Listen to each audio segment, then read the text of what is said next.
All right, we're going to learn about drawing and overlapping objects. And this time what we're going to do is we're going to work from the background to the foreground.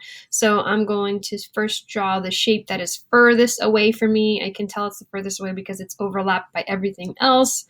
And then it seems to be goes from the rectangle to the large orange triangle, then to the gray square. The gray square covers up the rectangle and that triangle, and then this pink triangle appears to be in the foreground. It's closest to us, and I can see all of it. It's not overlapped by anything else.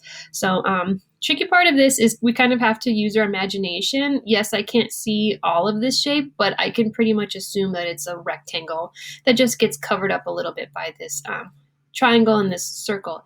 So I'm basically going to draw the whole thing and then use my eraser when I need to. An eraser is going to be very imperative when doing this kind of drawing of overlapping from background to foreground. So I'm going to leave that little reference up. Okay, and I've got my paper. And again, I'm going to start with that green rectangle. I'm actually gonna draw the entire thing. Even though I can't see the whole thing, I'm going to draw the entire thing. Okay, and then the next, so I'm working background to foreground. So the next object that overlaps it is that orange triangle. And I know that it covers up some of that bottom corner. And I kind of have to presume like how big it is. I can't see the whole thing, but I just kind of have to make some assumptions, and that's okay.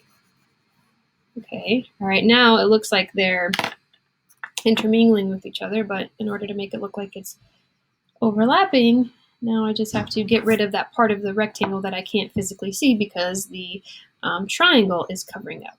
Okay, now I'm going to go in for that gray circle because that seems to be the next thing that's closest to me.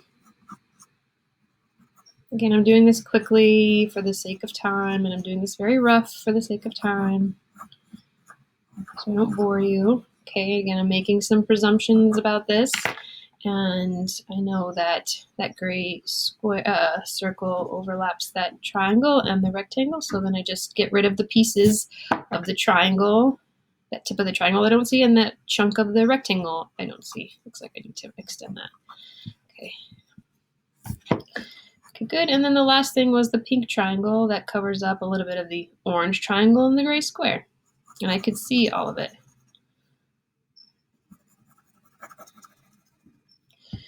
Okay. Again, I'm just going to come in and erase the parts that I know I don't see. I don't see that tip of the orange triangle, and I don't see that chunk of the gray circle. So here we go. And it's as simple as that. Good luck.